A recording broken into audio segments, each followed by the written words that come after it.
Senator Reynolds. Thank you, Mr President.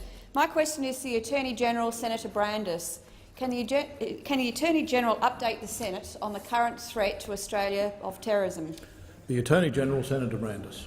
Thank you, Senator Reynolds. The escalating terror situation in Iraq and Syria and the risk of returning foreign fighters is the greatest national security threat Australia has faced in many years.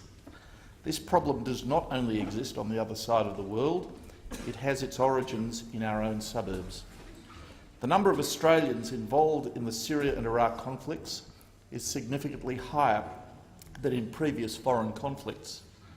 For example, of the 30 Australians who fought or trained with extremist groups in conflict zones between 1990 and 2010, including Pakistan and Afghanistan, 25 returned, and of those, 8 were convicted of terrorism-related offences on the Australian mainland.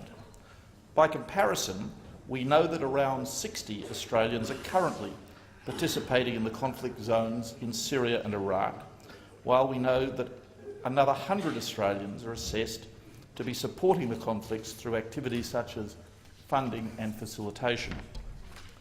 The National Public Terrorism Alert level is at medium, which means that a terrorist attack could occur.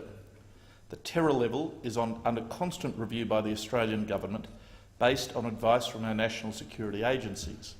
This is an analytical judgment of ASIO, not a political decision of the Government. The Government is taking all necessary steps to keep Australia and Australia's interests safe. We will continue to work with state and territory governments and in consultation with our agencies to review and monitor the current threat environment. Thank you, Minister. Senator Reynolds, a supplementary question. Thank you, Mr President. Can the Attorney-General inform the Senate about the role of the public terror threat level and whether it needs to be reviewed? Minister. Well, Senator Reynolds, Australia's National Terrorism Public Alert System informs the public about the risk of terrorist incidents occurring.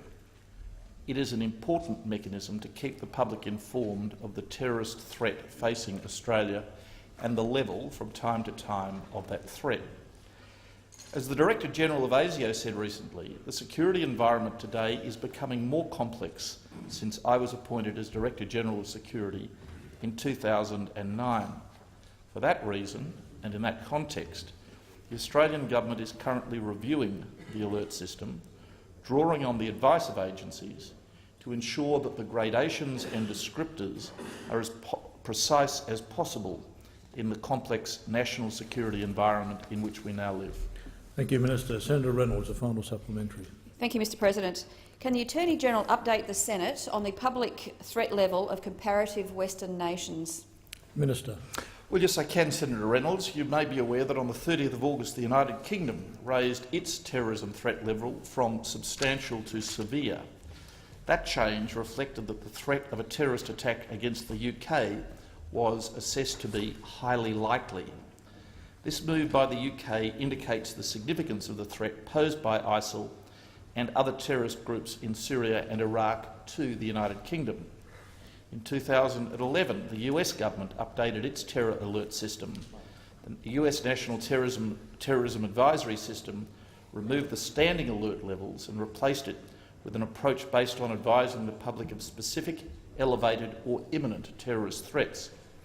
Australia continues to work closely with the UK, the US and other partners about the threat from terrorist groups active in Syria and Iraq and from returning foreign fighters.